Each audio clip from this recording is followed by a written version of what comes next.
আসসালামু আলাইকুম প্রিয় খামারি ভাই ও বোনেরা। আজকে আমি আমার মুরগিদেরকে ফাউল পক্সের টিকা প্রদান করব। এই হচ্ছে ফাউল পক্সের টিকা। এটি 3 মিলি ডিস্টিল ওয়াটারের সাথে গুলতে হবে এবং 200টি মুরগিকে সুই দিয়ে খুঁচিয়ে খুঁচিয়ে এটি দেওয়া যাবে। চলুন আজকে আমি এই টিকা কিভাবে দিতে হয় প্রথম থেকে একদম শেষ পর্যন্ত এই ভিডিওতে দেখাবো।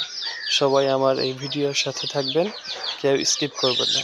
স্কিপ করলে হয়তো গুরুত্বপূর্ণ কিছু সেখানে নাও দেখতে পারেন বা বুঝতে নাও পারেন।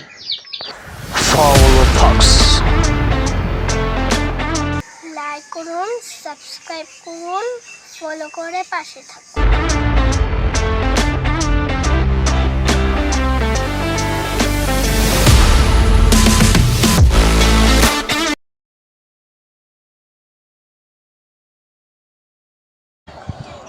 3 মিলি পরিমাণ পানি নিয়ে নিলাম। আমার জন্য সহজ হয়েছে কারণ আমার সিরিঞ্জটি 3 মিলি পরিমাণের।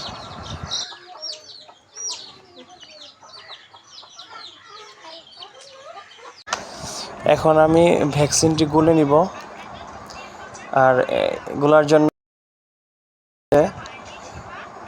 এটির ভেতরে সুই ঢোকানোর সাথে সাথে পানিটি শুষে নেবে, যদি এই ভ্যাকসিনটি ভালো থাকে।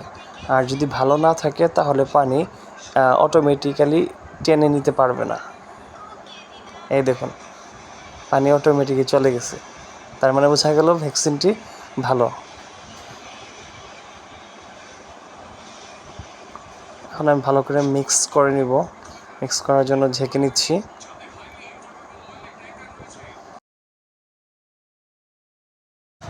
ফাউল পক্সের ভ্যাকসিনের কালার হচ্ছে গোলাপি। Vaccine ready. এখন আমরা মুরগির পাখার ভেতর ভ্যাকসিন দিব। পাখার ভেতর অর্থাৎ পাখার আশপাশে রোগের মধ্যে অথবা চামড়ার ভেতরে খুঁচিয়ে ভ্যাকসিন দেওয়া যাবে। আমি পাখাটি টান টান করে ধরে তার এই যে সুই দিয়ে একটু করে পুশ করে দিলাম মেডিসিনটি।